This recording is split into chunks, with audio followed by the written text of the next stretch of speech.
Good morning, children. Yesterday we have seen distributive property. So today we'll verify distributive property using some examples. So here we have verify 17 into 7 plus minus 3 is equals to 17 into 7 and then 17 into minus 3. तो हम लोग यहाँ पर distributive property को verify कर रहे हैं. तो वेरीफाई करने के केस में हम लोग को क्या करना पड़ता है कि अगर LHS RHS के इक्वल आ जाए, किसी भी क्वेश्चन में किसी भी तरह का सम में कभी अगर हम लोग को वेरीफाई करना पड़े किसी भी इक्वेशन में, तो LHS अगर RHS के इक्वल होता है यानी कि वो वेरीफाइड है, यानी कि वो ट्रू है. तो यहाँ पर भी वही हम लोग करेंगे, एक बार LHS सॉल्व करेंगे फिर एक बार RHS सॉल्व करेंगे और देखेंगे कि क्या दोनों इक्वल आता है या नहीं आता है. तो हम लोग पहले LHS को सॉल्व कर रहे हैं. तो यहाँ पर हम लोग LHS लिख लेंगे. LHS हमारे पास है 17 इंटू 7 प्लस माइनस 3. तो इसको हम लोग सॉल्व करेंगे जनरल ब्रॉडमास रूल से, बेसिक ब्रॉडमास रूल से. तो ये हो जाएगा 17 इंटू 7, यहाँ प्लस माइनस मिलकर बनेगा minus, so it is 7 minus 3 that is 4. यानी कि now we have 17 into 4 which is equals to 68. तो हम लोगों का LHS सॉल्व करने पर आया 68. Now we need to solve RHS. तो हम लोग यहाँ RHS लिखते हैं 17 इंटू 7 प्लस 17 इंटू माइनस 3. तो इसको सॉल्व करेंगे तो 17 into 7 is 119 that is 119 plus if we'll multiply 17 into minus 3 we'd get minus 51. So we have 119 plus minus becomes minus, so 119 minus 51 which will result as 68. So we can see clearly that in LHS also we have got 68 and in RHS also we have got 68. So we can say that LHS is equals to RHS. Hence the given equation is verified. Now we will see multiplicative inverse. The multiplicative inverse of a number is a number by which the multiplication results in 1. यानी कि multiplicative inverse एक ऐसा number है कि जिससे उस number को multiply करने पर रिजल्ट 1 आए. तो किसी भी नंबर को अगर हम लोग उसके रेसिप्रोकल से मल्टीप्लाई करेंगे तो हम लोगों को रिजल्ट 1 मिलेगा. इट मीन्स दैट कि किसी भी नंबर का रेसिप्रोकल जो है वो उसका मल्टीप्लिकेटिव इन्वर्स होता है. Once again I will say multiplicative inverse क्या होता है कि किसी भी दो नंबर को मल्टीप्लाई करने पर अगर रिजल्ट 1 आए तो वो दोनों नंबर एक दूसरे का मल्टीप्लिकेटिव इन्वर्स होता है. सो we can say that the reciprocal of a given number is the multiplicative inverse of the number given. We can see here a into 1 by a. अगर कोई एक नंबर a है तो उसको उसके रेसिप्रोकल यानी 1 by 8 से मल्टीप्लाई करेंगे तो हम लोगों को 1 मिलेगा. या कोई नंबर 1 by a है तो उसको हम लोग a से मल्टीप्लाई करेंगे तो भी रिजल्ट 1 मिलेगा. तो इस केस में 1 by a का मल्टीप्लिकेटिव इन्वर्स a होगा या a का मल्टीप्लिकेटिव इन्वर्स 1 by a होगा. Again this means that the reciprocal of the given number is its multiplicative inverse. Will see it through some examples. The multiplicative inverse of 7 is 1 by 7. 7 का multiplicative inverse 1 by 7 है. कैसे? 7 को 1 by 7 से multiply करेंगे तो result 1 आएगा. तो इस तरह से हम लोग कह सकते हैं कि 7 का मल्टीप्लिकेटिव इन्वर्स 1 by 7 है. एक और एग्जांपल देखते हैं हम लोग. Multiplicative inverse of minus 1 by 8 is minus 8. इसको भी चेक करने के लिए हम लोग मल्टीप्लाई करते हैं. तो माइनस 1 by 8 को अगर हम लोग माइनस 8 के साथ मल्टीप्लाई करेंगे तो रिजल्ट 1 आएगा. यानी कि minus 8 is the multiplicative inverse of minus 1 by 8. और we can also say that अगर माइनस 8 होता हमारा नंबर तो माइनस 1 by 8 उसका मल्टीप्लिकेटिव इन्वर्स होता.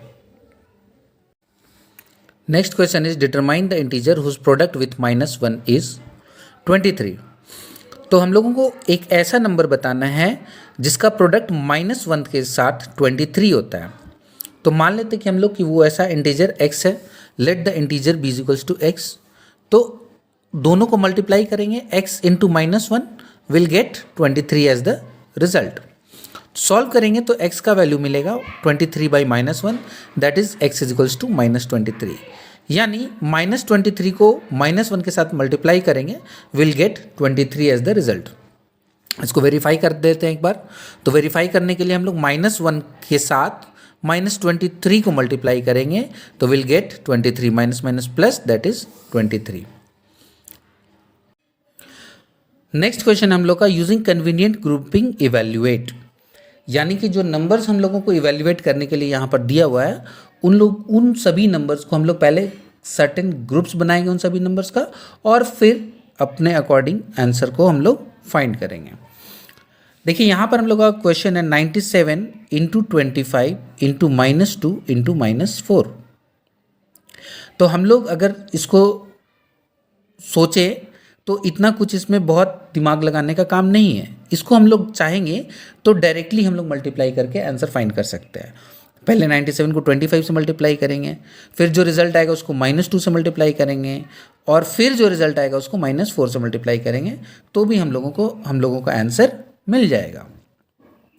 बट यहाँ पर ऐसा करना नहीं है हम लोगों को। हम लोग क्या करेंगे, जो गिवन नंबर्स है उसको ग्रुप में डिवाइड करेंगे। तो यहाँ ग्रुप में अगर हम लोग डिवाइड करेंगे तो ग्रुप में डिवाइड करने का क्या क्राइटेरिया होगा, तो इसमें हम लोग ऐसा नंबर्स फाइंड करेंगे जिसको मल्टीप्लाई करने के बाद रिजल्ट 0 0 के फॉर्म में आए। मतलब या तो रिजल्ट 10 हो, 100 हो, 1000 हो, इस तरह का नंबर हो जिसके एंड में 0 आता हो। इससे हम लोग का कैलकुलेशन बहुत आसान होगा। तो हम लोग अगर चारों नंबर्स देखें यहाँ पर, तो इसमें हम लोग देख सकते हैं 25 और ये -4, यानी 25 और 4 को मल्टीप्लाई करने से हम लोगों को 100 मिलता है। तो हम लोग का कन्वीनियंट ग्रुपिंग क्या होगा कि हम लोग 25 को -4 के साथ एक ग्रुप बना दें और बचा हुआ दोनों नंबर का एक ग्रुप बना दें। तो हम लोग यहाँ पे पहले दो ग्रुप बनाए हैं, 97 इंटू -2, और दूसरा ग्रुप है 25 इंटू -4 का। इससे हम लोग का कैलकुलेशन ईजी होगा। तो 97 इंटू -2 विल गिव यू -194। उसी तरह से 25 इंटू -4 विल गिव -100। तो अब देखिए ये हम लोग का कैलकुलेशन आसान हो गया ना। यहाँ पर हम लोगों को 100 मिल गया, और 100 से किसी भी चीज़ को मल्टीप्लाई करना बहुत आसान होता है। तो यहाँ पर हम लोग 194 और यहाँ पर 100 इन दोनों को मल्टीप्लाई करेंगे तो मिलेगा 19,400। और साइन क्या होगा, दोनों में माइनस था तो माइनस माइनस मिलके बनेगा plus. So we will get 19,400 as the answer for this question. तो यहाँ पर हम लोग देख सकते हैं इस क्वेश्चन में कि हम लोग का कैलकुलेशंस बहुत आसान हो गया अगर हम लोग इसको ग्रुप में डिवाइड कर दिए। लेकिन अगर हम लोग ग्रुपिंग नहीं किए होते तो इसका कैलकुलेशन बहुत लेंदी होता। So we use this method to find the product of given numbers. And this is the last question for the day. It is fill in the blanks. तो यहाँ पर बहुत ही आसान है, जितना हम लोग अभी डिस्कशंस किए हैं टिल नाउ वो सब डिस्कशंस का रिजल्ट हम लोग यहाँ पर डालेंगे तो हम लोगों का ब्लैंक भर जाएगा, यानी कि क्वेश्चन सॉल्व हो जाएगा। तो पहला यहाँ पर है -64 into dash is equals to 64। तो -64 को किस नंबर से मल्टीप्लाई करेंगे कि रिजल्ट 64 आएगा। तो हम लोग को मालूम है कि यहाँ आंसर पॉजिटिव है, यानी कि जो दोनों नंबर जो मल्टीप्लाई हो रहा है वो नेगेटिव होना चाहिए। ये -64 है तो दूसरा भी माइनस में होना चाहिए, तो यहाँ माइनस डालेंगे। और 64 इंटू 1 64 देता है, इसलिए यहाँ पर ब्लैंक जो है हम लोग का -1 से भरा जाएगा, यानी -64 into -1 will give you 64। Next है -56 multiplied by dash is equals to 0। तो इस डैश में हम लोग 0 भरेंगे, because we know that anything multiplied by 0 will give you 0। तो यहाँ पर हम लोग 0 से मल्टीप्लाई करेंगे, -56 into 0 will give you 0। Now -121 को हम लोग किस नंबर से मल्टीप्लाई करें कि रिजल्ट 1 आए। तो अभी हम लोग पढ़े हैं कि किसी भी नंबर को उसके रेसिप्रोकल से अगर मल्टीप्लाई करेंगे तो रिजल्ट 1 आएगा। तो -121 का रेसिप्रोकल क्या होगा, -1/121। तो तो यहाँ पर हम लोग -121 को मल्टीप्लाई करेंगे -1/121 से। नेक्स्ट -1 इंटू -2 इंटू -3, ये तो सिंपल मल्टीप्लीकेशन ऑफ इंटीजर्स है, इसको सिंपली मल्टीप्लाई करेंगे। 3 2 6, 6 1 6, तो यहाँ पर मिलेगा 6 और जो साइन है माइनस वो कैसे आया 1 2 3, यहाँ हम लोग काउंट कर सकते हैं तो 3 माइनस साइन है और हम लोगों को मालूम है कि अगर माइनस साइन ऑड टाइम्स होगा तो रिजल्ट नेगेटिव होता है। तो यहाँ पर 3 माइनस है यानी कि ऑड टाइम्स है तो result will be -6। In this way we have completed the work for the day. और चिल्ड्रन आप लोग को कोई भी डाउट होता है feel free to ask, you can ask anytime, you can message me or you can also ask in the online classes. So now it's time for the work of the day. So today's work will be question number 4, question number 5, question number 6, question number 7 and question 11 of exercise 1.3. I am repeating the work for the day. It's question number 4, 5, 6, 7 and 11 of exercise 1.3. Thank you everyone.